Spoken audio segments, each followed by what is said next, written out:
Hi guys, welcome back to Pink Penguiny. Today I'll be reading to you The Little Red Hen by Florence White Williams. A little red hen lived in a barnyard. She spent almost all of her time walking about the barnyard in her picketty-pecketty fashion, scratching everywhere for worms. She dearly loved fat, delicious worms, and felt they were absolutely necessary to the health of her children. As often as she found a worm, she would call, "Chuck, chuck, chuck," to her chickies. When they gathered about her, she would distribute choice morsels of her tid-bit. A busy little body was she. A cat usually napped lazily in the barn door, not even bothering herself to scare the rat who ran here and there as he pleased. And as for the pig who lived in the sty, he did not care what happened so long as he could eat and grow fat. One day the little red hen found a seed. It was a wheat seed, but the little red hen was so accustomed to bugs and worms that she supposed this to be some new and perhaps very delicious kind of meat. She bit it gently and found out that it resembled a worm in no way whatsoever as to taste, although, because it was long and slender, a little red hen might easily be fooled by its appearance. Carrying it about, she made many inquiries as to what it might be. She found it was a wheat seed and that, if planted, it would grow up and when ripe it could be made into flour and then into bread. When she discovered that, she knew it ought to be planted.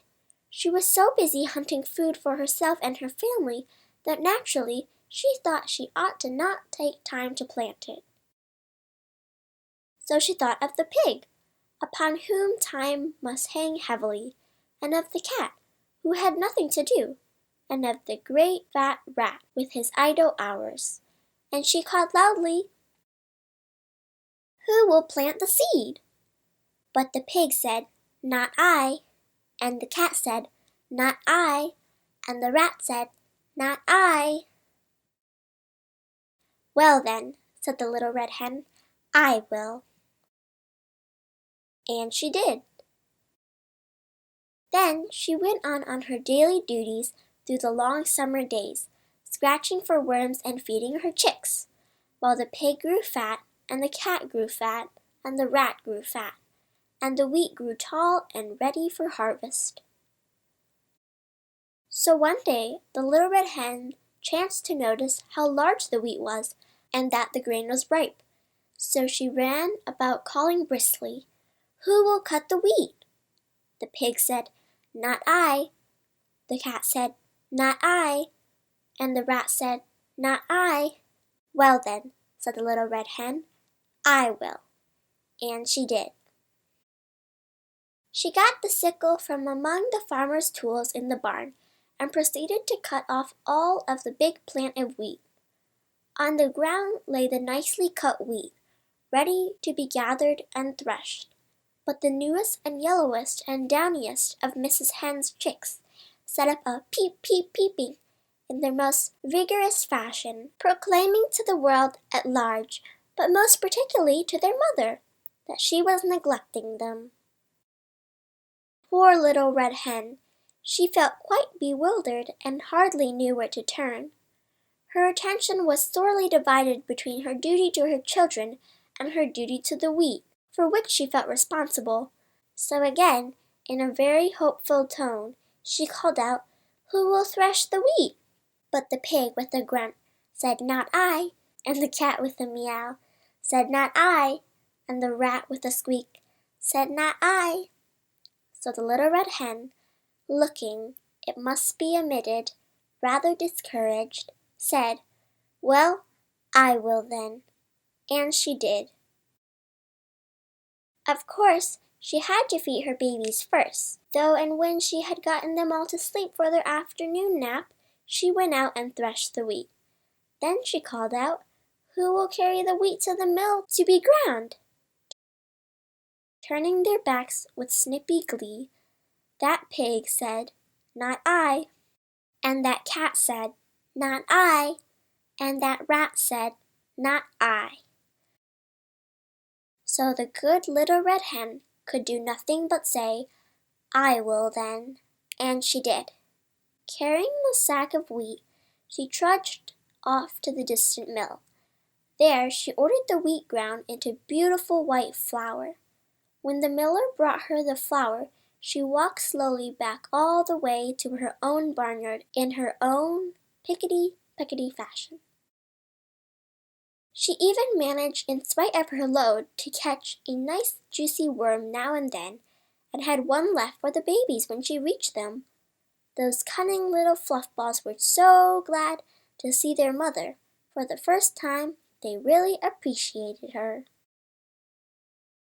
After this really strenuous day, Mrs. Hen retired to her slumbers earlier than usual, indeed before the colors came into the sky to herald the setting of the sun, her usual bedtime hour.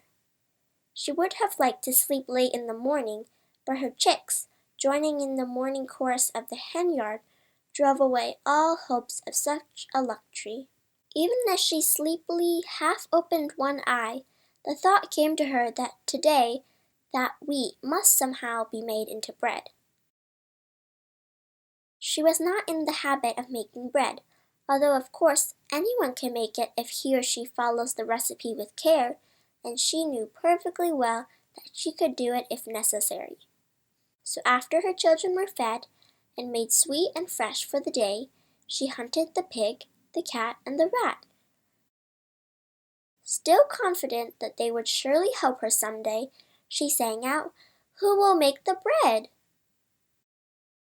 Alas, for the little red hen!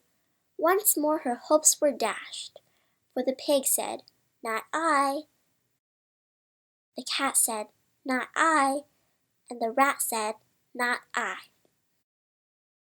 So the little red hen said once more, "I will then," and she did. Feeling that she might have known all the time that she would have to do it herself, she went and put on a fresh apron and spotless cook's cap. First of all, she set the dough, as was proper. When it was time, she brought out the molding board and the baking tins, molded the bread, divided it into loaves, and put them into the oven to bake. All the while, the cat sat lazily by, giggling and chuckling. And close at hand, the vain rat powdered his nose and admired himself in a mirror. In the distance could be heard the long-drawn snores of the dozing pig. At last the great moment arrived. A delicious odor was wafted upon the autumn breeze. Everywhere the barnyard citizens sniffed the air with delight. The red hen ambled in her picketty-pecketty way toward the source of all this excitement. Although she appeared to be perfectly calm, in reality she could only with difficulty restrain an impulse to dance and sing, for had she not done all the work on this wonderful bread? Small wonder that she was the most excited person in the barnyard. She did not know whether the bread would be fit to eat, but joys of joy! When the lovely brown loaves came out of the oven, they were done to perfection.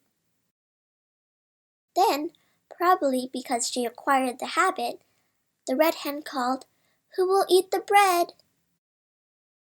All the animals in the barnyard were watching hungrily and smacking their lips in anticipation, and the pig said, "I will," and the cat said, "I will," and the rat said, "I will," but the little red hen said, "No, you won't. I will." And she did. The end. If you like this video, please give it a big thumbs up. Thanks for watching, Pink Pinkwinny, and I'll see you next time. Bye!